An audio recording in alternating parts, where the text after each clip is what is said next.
For the final project, we're going to think about how form communicates. As part of that, we want to distinguish some of the things that artists do. We're going to start with some terminology. We would describe these shapes as naturalistic or representational. In other words, the artist's intent is to accurately depict something from the observable world. We don't want to call images like this realistic, partly because realism is an art historical movement. French realism was a mid-19th century precursor to Impressionism. But also, we don't want to call these images realistic because they aren't. One of them is, in fact, so goofy that you're probably having trouble not laughing at it. And I agree. In no way did white women ever just hang out in a Turkish bath like that, playing a lute. The Sylvia sleigh painting is obviously a feminist critique of the fact that images like this go by without us noticing how completely insane they are. For our purposes, though, we want to think about the way in which an artist is approaching the shape. In both cases, they are looking at things that they can see around them, and then they're recording, to the best of their ability, what those things look like. That's different than this. This is abstraction.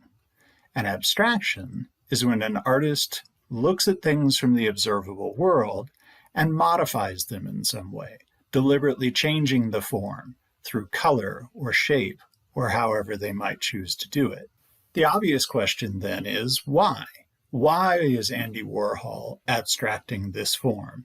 Why is he using color that is so unnatural? What Andy Warhol wants to do is to not actually represent something real. He wants to represent an ideal. In fact, he is mediating his image several times. He isn't getting the model to sit for him. He is taking a public commodity, a Hollywood headshot, and using it to create a silk screen. So we have several layers of mediation. He isn't looking at Norma Jean, he's looking at Marilyn Monroe. And Marilyn Monroe is a Hollywood construct. Norma Jean was a real person, but Marilyn was an ideal. The ideal of the glamorous movie star, the ideal of feminine beauty, at least as defined at the time. And Andy Warhol is either celebrating or critiquing, or perhaps both, that construction. He wants you to know that it's not real, because he's not making an image of a person, he's making an idol, which helps to explain the gold background, like we would see in a religious icon. She's a movie star, not a person. We don't need her whole body, we just need the idea.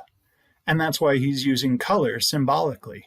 Blonde hair, as represented by cadmium yellow straight out of the tube. Pepto-Bismol skin tone, because white people are pink. And then the exaggerated color of the makeup, so that you know that she's glamorous. Andy Warhol is creating an abstraction, because abstraction allows him to communicate his intent. With really highly abstract work, we can get to the point where artists aren't referencing things from the observable world. And at first glance, this Ellsworth Kelly seems like it wouldn't.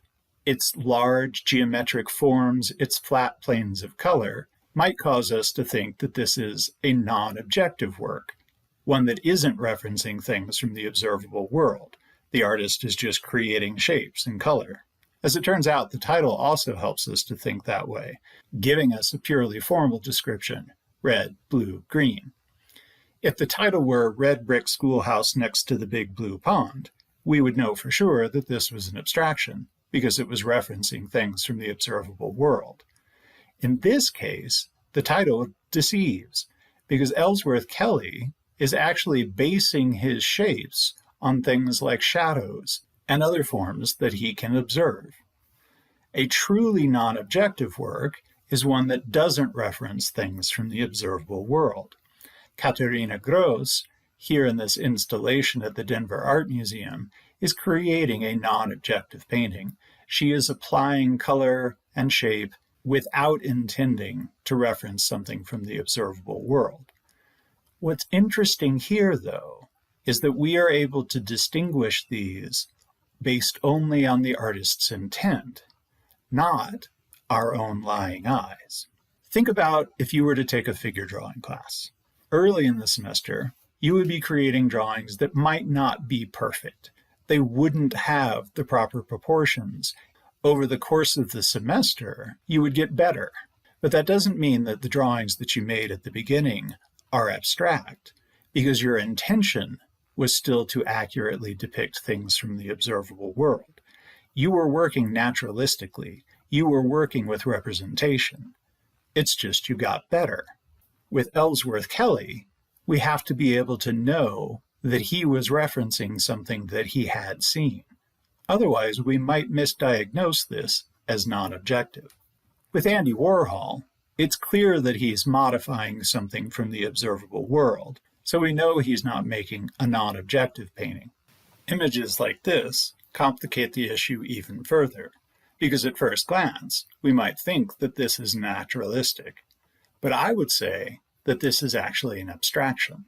It's a special kind of abstraction that we call idealization, because there is no way that the body attached to that face would have these legs.